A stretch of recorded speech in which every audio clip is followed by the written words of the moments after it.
প্রিয় সমাবেশ বলুন, প্রিয় দেশবাসী বলুন, দিল্লি নয়, পিন্ডি নয়, নয় অন্য কোন দেশ, সবার আগে বাংলাদেশ। আমরা ফ্যাসিবাদ মুক্ত বাংলাদেশে জনগণের সরাসরি ভোটে, জনগণের কাছে জবাবদিহিমূলক, জনগণের কাছে দায়বদ্ধ একটি সরকার দ্রুত দেখতে চায়। বিসমিল্লাহির রহমানির রহিম। প্রিয় বাংলাদেশ, আমার সামনে উপস্থিত ভবিষ্যৎ বাংলাদেশ, বাংলাদেশের ভবিষ্যৎ প্রিয় তরুণ প্রজন্ম, আপনারাই আগামীর বাংলাদেশ। আপনারাই বাংলাদেশের সম্ভাবনাময় আজকের এই লাখো তরুণ মুখ। আপনারাই বদলে দিতে পারেন আগামীর বাংলাদেশ। এই তারুণ্যই ফ্যাসিবাদ মুক্ত বাংলাদেশে প্রতিষ্ঠা করবে নিজেদের অধিকার। প্রবীণের প্রজ্ঞা, পরামর্শ আর তারুণ্যের শক্তিতেই ইনশাল্লাহ নির্মিত হবে ৭১ থেকে ২৪ পর্যন্ত লাখো শহীদের আকাঙ্ক্ষার সেই প্রত্যাশিত বাংলাদেশ। আজকের এই তারুণ্যের সমাবেশের সভাপতি জনাব আব্দুল মোনায়েন মুন্না, উপস্থিত বাংলাদেশ জাতীয়তাবাদী দলের স্থায়ী কমিটির সম্মানিত সদস্যবৃন্দ, বিএনপির কেন্দ্রীয় এবং অঙ্গ সহযোগী সংগঠনের নেতৃবৃন্দ, এই সমাবেশে উপস্থিত বিভিন্ন শ্রেণী পেশা বিশিষ্টজন, বিশিষ্ট ব্যক্তিবর্গ, সমাবেশে অংশগ্রহণকারী লাখো লাখো মানুষ, আপনারা আমার সালাম গ্রহণ করুন। আসসালাম আলাইকুম। প্রিয় ভাই বোনেরা, নারী কিংবা পুরুষ, তরুণ জনগোষ্ঠী দেশের উন্নয়ন এবং অর্থনীতির প্রাণ শক্তি। তারুণ্যের শক্তি আর নারী শক্তিকে কর্ম পরিকল্পনার বাইরে রেখে কখনোই একটি রাষ্ট্র এগিয়ে যেতে পারে না। এবং তাই তরুণ জনগোষ্ঠীকে প্রাধান্য দিয়ে তরুণ জনগোষ্ঠীর আশা আকাঙ্ক্ষাকে ধারণ করে বিএনপি আগামী দিনের সকল কর্ম পরিকল্পনা গ্রহণ করছে, কাজ করছে, প্রস্তুতি নিচ্ছে। দেশের তরুণ জনগোষ্ঠীর কাছে বিএনপির কর্ম পরিকল্পনা তুলে ধরার লক্ষ্যে আপনারা দেখেছেন গত এক মাসে সারা দেশের বিভাগীয় শহরগুলোতে তারুণ্যের সমাবেশ অনুষ্ঠিত হয়েছে। একই সাথে যেদিন সমাবেশ অনুষ্ঠিত হয়েছে তার আগের দিন ভিন্ন মত এবং ভিন্ন শ্রেণী পেশার তারুণ্যের প্রতিনিধিদের নিয়ে অনুষ্ঠিত হয়েছে সেমিনার। তারা তাদের মতামত তুলে ধরেছেন কিভাবে এই দেশকে আমরা সামনে এগিয়ে নিয়ে যেতে পারি। আজ তারই অংশ হিসাবে ঢাকা বিভাগের তারুণ্যের সমাবেশ অনুষ্ঠিত হচ্ছে। উপস্থিত সমাবেশ গ্লোবালাইজেশনের এই সময় মানুষের আকাঙ্ক্ষা এখন আর স্বপ্ন দেখার মধ্যে সীমাবদ্ধ নয়। এখন সকলের সামনে সম্ভাবনার সকল দ্বার উন্মুক্ত। এই সম্ভাবনার বাস্তবায়ন ঘটিয়ে বাংলাদেশকে সমৃদ্ধি এবং সাফল্যের দিকে এগিয়ে নিয়ে যেতেই হবে আমাদেরকে। আর কথামালার রাজনীতি নয়, বিএনপির আগামী দিনের রাজনীতি নিরাপদ কর্ম পরিবেশ এবং নতুন কর্মসংস্থান সৃষ্টির রাজনীতি। আর কথামালার রাজনীতি নয়, এখন বাস্তবায়ন আর দৃষ্টান্ত স্থাপনের রাজনীতি। তরুণ প্রজন্মের প্রিয় ভাই বোনেরা, সুজলা সুফলা আমাদের এই প্রিয় মাতৃভূমি বাংলাদেশ অত্যন্ত জনবহুল। তবে আমরা যদি ডেমোগ্রাফিক ডিভিডেন্ড বিবেচনায় নেই, তাহলে আমরা দেখতে পাবো দেশের এই বহুল জনসংখ্যাকে যদি জনসম্পদে রূপান্তর করতে পারি, তাহলে এই জনসংখ্যাই হতে পারে দেশের উন্নয়নের সবচেয়ে বড় নিয়ামক। এবং তাই দেশের কর্মক্ষম জনসংখ্যাকে জনসম্পদে রূপান্তর করতে আমরা অগ্রাধিকার নির্ধারণ করেছি কয়েকটি। জনগণের জীবন মানের উন্নয়ন, নারী পুরুষ সবার জন্য নৈতিক মূল্যবোধ কর্মসূচি, কর্মমুখী শিক্ষা ব্যবস্থা, গ্রামীণ উন্নয়নে তথ্য প্রযুক্তির সর্বোচ্চ ব্যবহার, ক্ষুদ্র ও কুটির শিল্পের বিকাশ, দক্ষতা বাড়াতে ব্যাপক প্রশিক্ষণ কর্মসূচি চালু, কর্মসংস্থানের সুযোগ সৃষ্টি এবং জনশক্তি রফতানি, এমন কয়েকটি বিষয় অগ্রাধিকার তালিকায় রেখেই একটি জ্ঞান ভিত্তিক উন্নত এবং নিরাপদ মানবিক বাংলাদেশ গঠনের লক্ষ্যে বিএনপি স্বল্প এবং দীর্ঘ মেয়াদী পরিকল্পনা নিয়েছে, যার উপরে আমরা কাজ করছি। প্রিয় ভাই বোনেরা, বাংলাদেশে প্রায় 4 কোটির মতন পরিবার রয়েছে। এই পরিবারগুলোর মধ্য থেকে প্রথম পর্যায়ে কম বেশি 50 লক্ষ গ্রামীণ দরিদ্র পরিবারের জন্য আমরা ফ্যামিলি কার্ড চালুর পরিকল্পনা করছি। মা কিংবা স্ত্রী অর্থাৎ পরিবারের নারী প্রধানের নামে ফ্যামিলি কার্ডটিকে ইস্যু করা হবে। প্রান্তিক এই পরিবারগুলোকে প্রতি মাসে রাষ্ট্রীয়ভাবে আর্থিক কিংবা প্রয়োজনীয় খাদ্য সহায়তা প্রদানের আওতায় আনা হবে। আমরা আশা করি সময়ের সাথে এর মাধ্যমে পরিবার এবং সমাজে একদিকে নারীর অর্থনৈতিক ক্ষমতায়ন ঘটবে, অপরদিকে পরিবারগুলোর সামনে ধীরে ধীরে স্বাবলম্বী হয়ে ওঠার সুযোগ তৈরি হবে। প্রিয় ভাই বোনেরা, কৃষকদের জন্য ফার্মার্স কার্ড চালু করার আমাদের অন্যতম প্রধান অগ্রাধিকার। একটি নীতিমালার আওতায় কৃষকদের নামে ইস্যু করতে হবে ফার্মার্স কার্ড। এই ফার্মার্স কার্ডে জমির পরিমাণ, দাগ নম্বর সহ প্রয়োজনীয় সব তথ্য থাকবে। কৃষক এবং কৃষি নির্ভর বাংলাদেশে কৃষি খাতে বর্তমানে শ্রমশক্তির পরিমাণ কম বেশি প্রায় 3.5 কোটির মতন। এদের মধ্যে যেমন বর্গাদার চাষি কিংবা ভূমিহীন কৃষক রয়েছেন, তেমনি অনেক কৃষকের নামে নির্দিষ্ট পরিমাণ কিছু জমিও রয়েছে। যেসব বর্গা চাষি কিংবা কৃষক তাদের নামে থাকা জমিতে বছরে একাধিক ফসল ফলাতে গিয়ে আর্থিক সংকটে পড়েন, এমন কৃষকদেরকে কমপক্ষে একটি ফলনের সম্পূর্ণ খরচ রাষ্ট্রীয়ভাবে দেওয়ার পরিকল্পনা আমরা করছি। উৎপাদনের জন্য ফার্মার্স কার্ডের মাধ্যমে এভাবেই সরকারি সহায়তা পেলে উৎপাদন যেমন একদিকে বাড়বে, তেমনি কোনো কৃষি জমি অনাবাদি থাকবে না এবং একই সাথে ভূমিহীন কৃষকদের জন্য কর্মসংস্থান সৃষ্টি হবে। প্রিয় সমাবেশ, ব্যক্তি, পরিবার এবং দেশের উন্নয়নের জন্য অবশ্যই বেকারত্ব একটি বড় সমস্যা। জনগণের রায় বিএনপি রাষ্ট্র পরিচালনার দায়িত্ব পেলে সরকার গঠন করার প্রথম দিন থেকেই বিভিন্ন সেক্টর ভিত্তিক কর্মসংস্থান সৃষ্টির পরিকল্পনা বাস্তবায়ন হবে। বিএনপির প্রথম এবং প্রধান অগ্রাধিকার হবে এটি। এই জন্য দেশে বিদেশে কর্মসংস্থান সৃষ্টির খাতগুলোকে চিহ্নিত করার কাজ এরই ভেতরে আমরা হাতে নিয়েছি।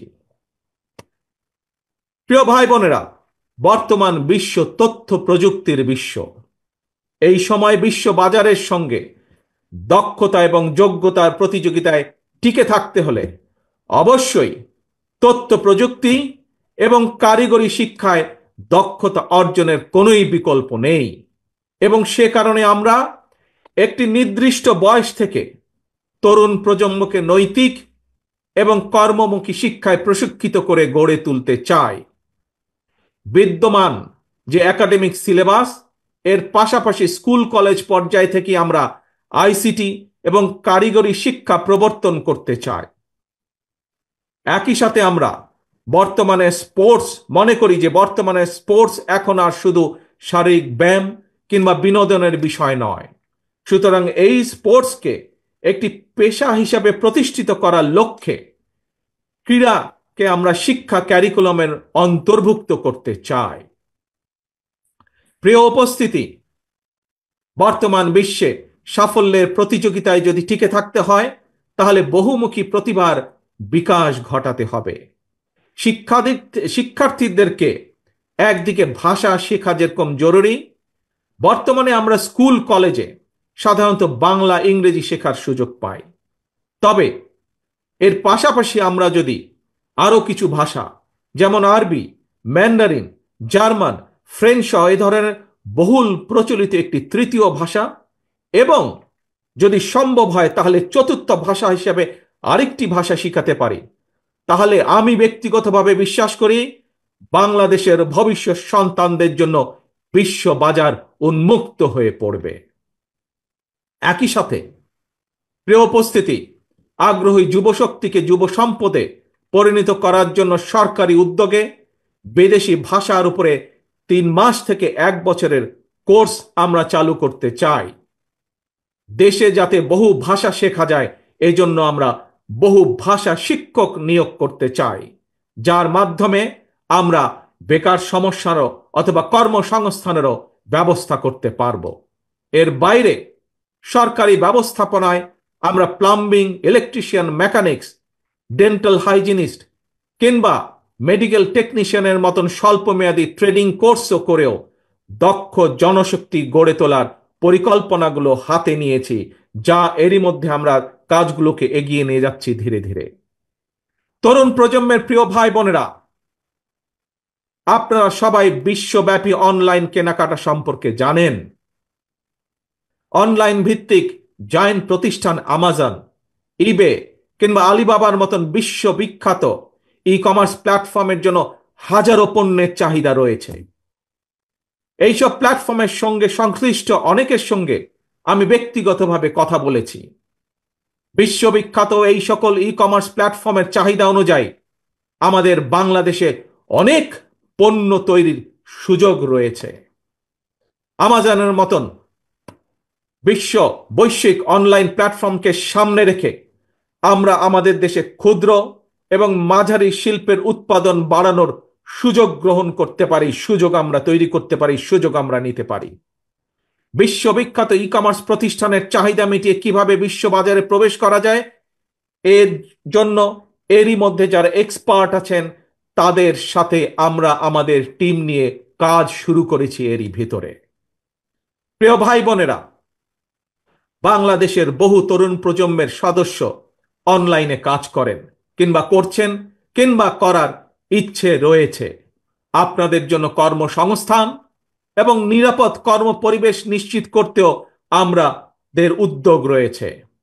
আমি জানি শিক্ষিত তরুণ প্রজন্মের সামনে বর্তমানে ফ্রিল্যান্সিং একটি অত্যন্ত আকর্ষণীয় সেক্টর। দেশে এই মুহূর্তে প্রায় 10 লক্ষের মতন ফ্রিল্যান্সার আউটসোর্সিং এর মাধ্যমে $100 কোটি বেশি আয় করতে সক্ষম হচ্ছেন। আউটসোর্সিং এর সঙ্গে যুক্ত বেশ কিছু মানুষের সঙ্গে আমি কথা বলেছি। তারা জানিয়েছেন লেনদেনের জন্য বাংলাদেশে পেপাল, ওয়াইজ বা স্ট্রাইপের মতন আন্তর্জাতিক গেটওয়ে প্রতিষ্ঠান ব্যবহারের সুযোগ না থাকায় তাদের অর্জিত যে অর্থ সেটি দেশে আনা কষ্টকর হয়ে পড়ে। আমি মনে করি সবার আগে এই ধরনের যে সমস্যা সেই সমস্যার সমাধান করা উচিত। প্রিয় উপস্থিতি, এই বিষয়টি নিয়ে আমি গত 1 দশক ধরে বেশ অনেকবার কথা বলে এসেছি। বিএনপি মনে করে প্রায়োরিটি বেসিসে দেশের IT entrepreneur, e commerce sector এবং ফ্রিল্যান্সারদের সুবিধায় পেপালের মতন আন্তর্জাতিক গেটওয়ে প্রতিষ্ঠান সুবিধা বাস্তবায়ন করা উচিত। বাংলাদেশে পেপাল সুবিধা নিশ্চিত করা গেলে, যার লক্ষ্য আমাদের রয়েছে, তাহলে লক্ষ লক্ষ ফ্রিল্যান্সারদের কাজের সুযোগ বাড়ার পাশাপাশি দেশে রেমিটেন্সের পরিমাণও বাড়বে ইনশাল্লাহ। প্রিয় তরুণ প্রজন্মের ভাই ও বোনেরা, প্রতিকারের চেয়ে প্রতিরোধী উত্তম। এই নীতির আলোকে দেশের জনগণের স্বাস্থ্যসেবা নিশ্চিত করা বিএনপির পরিকল্পনার আরেকটি গুরুত্বপূর্ণ অগ্রাধিকার। জনসচেতনার মাধ্যমে অনেক ধরনের রোগ থেকে নিজেদেরকে মুক্ত রাখা যায়। নাগরিকদের স্বাস্থ্যসেবা নিশ্চিত করতে বিএনপি 1 থেকে 3 বছরের স্বল্প মেয়াদী এবং দীর্ঘমেয়াদী পরিকল্পনা হাতে নিয়েছে। এর একটি অংশ হিসাবে প্রতিটি গ্রামে আমরা হেলথ কেয়ার ওয়ার্কার নিয়োগ দেওয়ার পরিকল্পনা নিয়েছি। এই হেলথ কেয়ার ওয়ার্কারদের শতকরা 80% হবেন নারী। অর্থাৎ সারা বাংলাদেশে যদি আমরা 1 লক্ষ হেলথ কেয়ার নিয়োগ করি, তাহলে তার মধ্যে 80 থেকে 85 হাজার নিয়োগ পাবেন এদেশের নারীরা, যার মাধ্যমে আমরা একটি বিশাল অংশের কর্মসংস্থানের ব্যবস্থা করতে পারব। শুধু তাই নয়, এর পাশাপাশি জনগণের দোরগোড়ায় যাতে স্বাস্থ্যসেবা পৌঁছে দেওয়া যায়, জনগণকে যাতে দ্রুত স্বাস্থ্য সেবা দেওয়া যায়, সেই জন্য সরকারি এবং প্রাইভেট যেই সেক্টর আছে, কিভাবে দুটিকে একত্রিত করে আমরা স্বাস্থ্য সেবা গড়ে তুলতে পারি, সেটির বিষয়ে আমরা বিশেষজ্ঞদের সাথে পরামর্শ করছি, আমরা সেটির বিষয়ে কাজ করছি। প্রিয় ভাই বোনেরা, স্বাস্থ্য, পরিবেশ এবং জলবায়ুর পরিবর্তন, এই তিনটির একটি অপরটির উপর প্রভাব রয়েছে। সুতরাং খাল খনন এবং বৃক্ষরোপণের বিষয়টিও বিএনপির অগ্রাধিকার তালিকায় রয়েছে। সারা দেশে পরিকল্পিত উপায়ে বৃক্ষরোপণ করা গেলে জলবায়ুর নেতিবাচক প্রভাব থেকে মোকাবেলা করা সহজ হবে।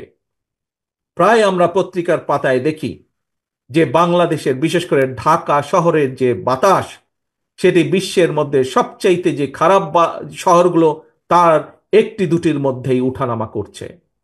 এবং শুধু তাই নয়, বৃক্ষরোপণ সহ আরো কিছু ক্লাইমেট পলিসি নির্ধারণের জন্য আমরা এরই ভিতরে কাজ শুরু করেছি বিশেষজ্ঞদেরকে সাথে নিয়ে।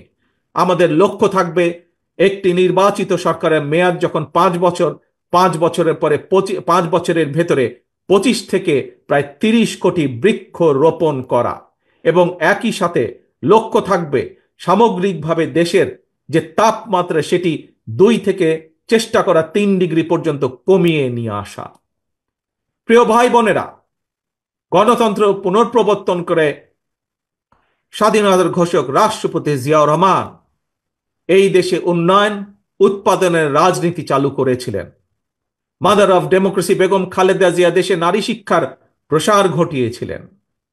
দেশ এবং জনগণের উন্নয়নে বিশেষ করে তরুণ জনগোষ্ঠীকে প্রাধান্য দিয়ে সেজন্য বিএনপিও আগামী দিনের পরিকল্পনা গ্রহণ করছে। তরুণ প্রজন্মের প্রিয় ভাই বোনেরা, জনগণই বিএনপির সকল রাজনৈতিক ক্ষমতার উৎস। তাই আমরা সরকারে না থাকলেও একটি দায়িত্বশীল গণতান্ত্রিক রাজনৈতিক দল হিসাবে তরুণ প্রজন্মের সামনে দেশ এবং জনগণের উন্নয়নে বিএনপির নেওয়া যে বিস্তারিত কর্ম পরিকল্পনা, তার কয়েকটি অগ্রাধিকার কর্মসূচি আজ সংক্ষেপে আপনাদের সামনে আমি তুলে ধরলাম। প্রিয় ভাই বোনেরা, আগামী জাতীয় নির্বাচনে বিএনপি ইনশাল্লাহ জনগণের রায় রাষ্ট্র পরিচালনার সুযোগ পেলে দেশ এবং জনগণের উন্নয়নে পর্যায়ক্রমিকভাবে দলের গৃহীত পরিকল্পনাগুলো বাস্তবায়ন করবে ইনশাল্লাহ। তবে যে কোনো দলের তাদের কর্মসূচি বাস্তবায়ন করতে হলে দরকার একটি জবাবদিহিমূলক সরকার, দরকার একটি নির্বাচিত সরকার। তবে আগামী জাতীয় নির্বাচন অনুষ্ঠান নিয়ে মনে হয় এরই ভিতরে টালবাহানা শুরু হয়েছে বা চলছে। কথিত অল্প সংস্কার আর বেশি সংস্কারের অভিনব শর্তের আবর্তে ঘুরপাক খাচ্ছে আগামী জাতীয় নির্বাচনের ভবিষ্যৎ। এরই ভিতরে জনগণ বিশ্বাস করতে শুরু করেছে সংস্কার নিয়ে সময়ক্ষেপণের আড়ালে অন্তর্বর্তীকালীন সরকারের ভেতরে এবং বাইরে কারো কারো মনে হয় কিছু ভিন্ন উদ্দেশ্য রয়েছে। প্রিয় সমাবেশ, পলাতক স্বৈরাচারের সময় আমরা দেখেছি তারা কিভাবে আদালতকে অবজ্ঞা করেছে, আদালতের রায়কে অবজ্ঞা করেছে। অত্যন্ত দুঃখের সাথে বলতে হয়, পলাতক স্বৈরাচারের পরে যেই সরকারের কাছে দেশের মানুষ আশা করেছিল যে আইনের প্রতি সম্মান থাকবে, আমরা দেখেছি আদালতের রায়ের প্রতি সম্মান না দেখিয়ে যারা ইশরাক হোসেনকে ঢাকা দক্ষিণের মেয়রের দায়িত্ব গ্রহণে বাধা সৃষ্টি করেছে, সেই স্বৈরাচারের সেই একই যে ঘটনা সেটির পুনরাবৃত্তি আমরা দেখতে পাচ্ছি। প্রিয় সমাবেশ, আপনাদের কাছে আমার আজকে জিজ্ঞাসা, যারা আইনের প্রতি শ্রদ্ধা দেখায় না, যারা আদালতের নির্দেশকে অবজ্ঞা করে, তাদের কাছ থেকে আমরা কতটুকু সংস্কার আশা করতে পারি? প্রিয় সমাবেশ, আমি প্রায় একটি কথা বলি, পুঁথিগত সংস্কারের চেয়ে ব্যক্তি মানসিকতার সংস্কার অনেক বেশি জরুরি। নর্থ কোরিয়ার সংবিধানে লেখা রয়েছে Democratic People's Republic of North Korea. সুতরাং কি লেখা আছে তার চেয়েও বেশি যেটি জরুরি তা হলো মেনে চলা।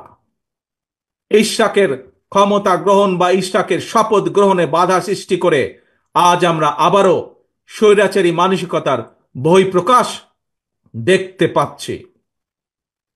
প্রিয় তরুণ প্রজন্মের ভাই বোনেরা, নিরপেক্ষতা এবং বিশ্বাসযোগ্যতাই কিন্তু অন্তর্বর্তীকালীন সরকারের প্রধান পুঁজি। তাই তাদের প্রতি আমাদের আহ্বান থাকবে, তাদের প্রতি আমাদের পরামর্শ থাকবে। জনগণের বিশ্বাস, ভালোবাসা নষ্ট হয় অন্তর্বর্তীকালীন সরকারের এমন কোনো পদক্ষেপ নেওয়া ঠিক হবে না। একই সাথে অন্তর্বর্তীকালীন সরকারের প্রতি আবারও আহ্বান জানিয়ে বলতে চাই, গণতান্ত্রিক আমি জনগণ এবং গণতন্ত্রের পক্ষের রাজনৈতিক দলগুলোকে দয়া করে প্রতিপক্ষ বানাবেন না। যদি আপনাদের কেউ রাষ্ট্র পরিচালনায় থাকতে চায়, তাহলে সরকার থেকে পদত্যাগ করে জনগণের কাতারে আসুন, নির্বাচন করুন। যদি ভবিষ্যতে নির্বাচনে জনগণের রায় পান, তাহলে আবার সরকারের দায়িত্ব গ্রহণ করুন। প্রিয় তরুণ প্রজন্মের ভাই বোনেরা, গত ১.৫ দশকে ভোটার তালিকায় প্রায় ৩.৫ কোটি ভোটার সংযুক্ত হয়েছেন, নতুন ভোটার সংযুক্ত হয়েছেন। এই নতুন ভোটাররা আজ পর্যন্ত একটি জাতীয় নির্বাচনেও ভোট দিয়ে তাদের নিজের পছন্দের প্রার্থীকে জনপ্রতিনিধি নির্বাচিত করার সুযোগ পায়নি। পতিত পরাজিত পলাতক স্বৈরাচারের কাছে মানুষের অধিকার প্রতিষ্ঠা কিংবা নির্বাচন কোনো গুরুত্বপূর্ণ কিছু ছিল না। সুতরাং সংস্কার ইস্যুর পাশাপাশি জাতীয় নির্বাচন অনুষ্ঠানের জন্য অন্তর্বর্তীকালীন সরকারের দৃশ্যমান প্রস্তুতি নেওয়া উচিত বলে আমরা বিশ্বাস করি বা আমরা মনে করি। প্রিয় সমাবেশ, অতীতে বিভিন্ন সময় এই বাংলাদেশে তত্ত্বাবধায়ক সরকার নিরপেক্ষ নির্বাচন অনুষ্ঠিত করেছে এবং প্রত্যেকটি ক্ষেত্রে আমরা দেখেছি তত্ত্বাবধায়ক সরকার ৩ মাসের মধ্যেই সফলভাবে জাতীয় নির্বাচন অনুষ্ঠান সম্পন্ন করেছে। সুতরাং অতীতেই বাংলাদেশেই রেকর্ড রয়েছে ৩ মাসের মধ্যে জাতীয় নির্বাচন অনুষ্ঠিত করা সম্ভব। কিন্তু আজ আমরা দেখছি ১০ মাস পার হয়ে গেল, অন্তর্বর্তীকালীন সরকার নির্বাচনের দিনক্ষণ ঘোষণা করছে না। আমরা ফ্যাসিবাদ মুক্ত বাংলাদেশে জনগণের সরাসরি ভোটে, জনগণের কাছে জবাবদিহিমূলক, জনগণের কাছে দায়বদ্ধ একটি সরকার দ্রুত দেখতে চায়। অন্তর্বর্তীকালীন সরকারের প্রতি আহ্বান, আগামী ডিসেম্বরের মধ্যেই জাতীয় নির্বাচন অনুষ্ঠিত হতে হবে। আবারও আমরা বলতে চাই, আগামী ডিসেম্বরের মধ্যেও জাতীয় নির্বাচন অনুষ্ঠিত হবে। নতুন প্রজন্মের প্রিয় ভাই বোনেরা, আজকের এই সমাবেশ, প্রিয় দেশবাসী, আগামী ডিসেম্বরের মধ্যে আপনারা জাতীয় নির্বাচন অনুষ্ঠান যাতে অনুষ্ঠিত হয় তার প্রস্তুতি নিতে শুরু করুন।